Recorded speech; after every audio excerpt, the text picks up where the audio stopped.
Hi everyone, welcome to the Highlights from Ukraine podcast, your daily audio summary of the latest news reported in the Ukrainian media. My name is Artem and here is the news. For 497 days, Ukraine defends itself against the Russian invasion. At least 3 people were killed in the result of the Russian missile strike at the city of Lviv, western Ukraine, reports Fakty. In particular, missiles hit residential building and damaged objects of critical infrastructure. According to the local authorities, at least 4 people were wounded, but this is an early number. Deputy Chief of the Main Operations Directorate of the General Staff of Ukraine, Brigadier General Oleksiy Gromov, informed that the length of the contact line with the enemy now exceeds 1,200 kilometers, covering Kherson, Zaporizhia, Donetsk, Lugansk, and Kharkiv oblasts, where active hostilities are underway, reports Ukrinform. The representative of the General Staff clarified that the most intense offensive areas in the east and south are Melitopol and Berdyansk directions, where Ukrainian units have advanced up to 7.5 kilometers into enemy defenses. Gromov informed that the Ukrainian troops had liberated 9 settlements since the counteroffensive began. The military regained control of almost 160 square kilometers of Ukrainian land. He added that the Russian army has set up a deeply echeloned system of engineering barriers in the temporarily occupied territories of Ukraine.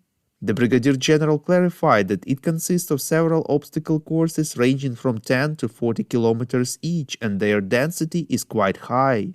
Gromov informed that each strip of obstacles includes anti-tank minefields, non-explosive obstacles in the form of anti-tank ditches, concrete pyramids also known as dragon's teeth, check hedgehogs, and wire obstacles. Special engineering equipment is used to overcome such barriers. Minister of State for the Armed Forces James Heappey said that the UK is set to launch a training program for Ukrainian pilots operating Western fighter jets in August, reports European Pravda. Heappey said that 20 Ukrainian pilots will start basic training.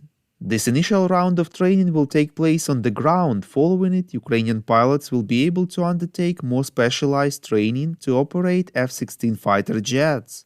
Earlier, media sources informed that US President Joe Biden blocked the candidacy of UK Defense Secretary Ben Wallace for the post of NATO Secretary General, all because the UK, without Washington's consent, began to promote the idea of training Ukrainian pilots on F-16s. Minister Heappey also assessed losses of the Russian army since the full-scale invasion of Ukraine at approximately 220,000 killed and wounded. Additionally, Russia's losses in armored vehicles amount to over 6,200 units. This includes nearly 2,050 main battle tanks, 80 fixed-wing aircraft, 95 helicopters, 250 unmanned aerial vehicles, 12 naval vessels of all classes, and over 1,000 artillery systems of all types have been destroyed since the start of the conflict.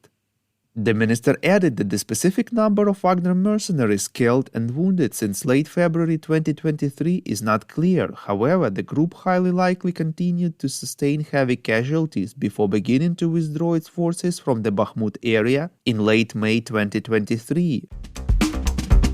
We would really appreciate if you could share the information about the podcast in your social media and with friends.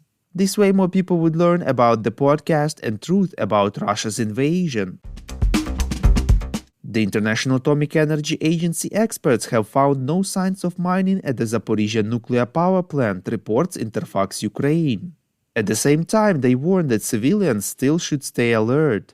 According to agency's Director General Rafael Grossi, experts present at the plant have been inspecting some parts of the facility in recent days and weeks, including some areas around the perimeter of the large cooling pond, as well as conducting regular rounds of the premises. But so far, they have not found any visible signs of the presence of mines and explosives.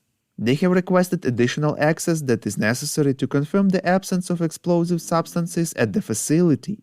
In particular, access to the rooftops of reactor units 3 and 4, as well as an access to the turbine halls and some areas of the plant's cooling system. Thank you for listening to the Highlights from Ukraine podcast. We're a commercial initiative of just 2 people and we need your help to grow. Share information about the podcast, rate us in the app, subscribe to our Patreon, and please check out our long talk episodes. With your support, we are getting better. We call on you to demand from governments of your countries to impose the toughest sanctions possible on Russia and its citizens to stop their invasion of Ukraine.